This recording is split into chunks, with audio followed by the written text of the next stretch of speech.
Assalamu alaikum, dear students of 7th class. How are you? I hope you will be fine and healthy. Today, 7th class, we will read out some important points in detail of unit number 3, The Great Fire of London, which is on page number 62 and 64, page number 62, 63, and 64 of the textbook.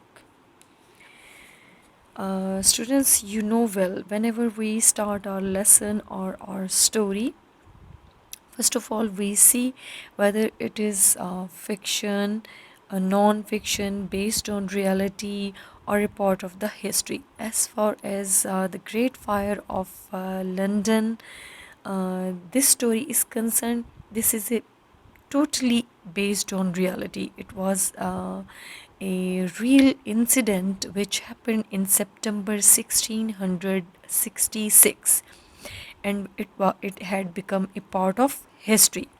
And the writers have been writing over the Great Fire of London for the last 300 years. They are going to write about this incident. And this incident, you have to keep it in mind. It happened 300 years ago in 1666. The fire started at 2 o'clock in the morning, not at noon. It was, we can say, it was the mid of the night.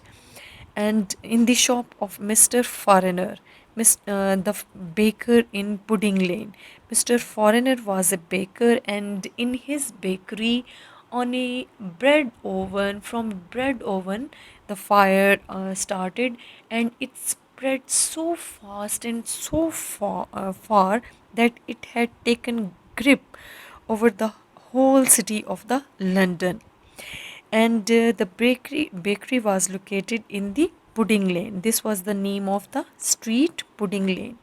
The Pudding Lane looked like this, and this was the bakery where the fire started. This was the era of King Charles II. King Charles II was reigning England at that time.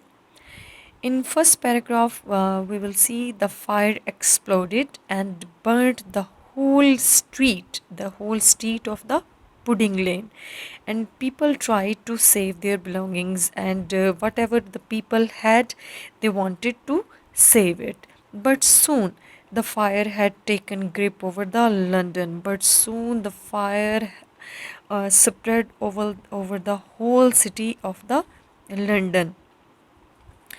When the Lord Mayor asked who is responsible to be blamed, when the Lord Mayor was asked from King Charles who is responsible for this fire, people told him that foreigner, the baker, is responsible for this fire because the fire had started from his shop.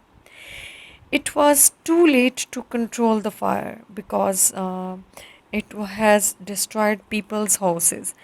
People's houses at that time were made up of straws or wood, because at that time people were not rich and wealthy. So the fire had taken grip, had burned the houses of the people soon.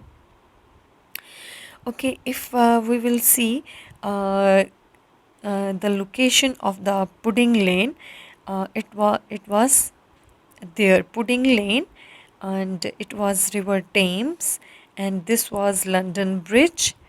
This was the only bridge which is going to join the city of the London with the England, and that is why people brought the water in the buckets, in the lorries.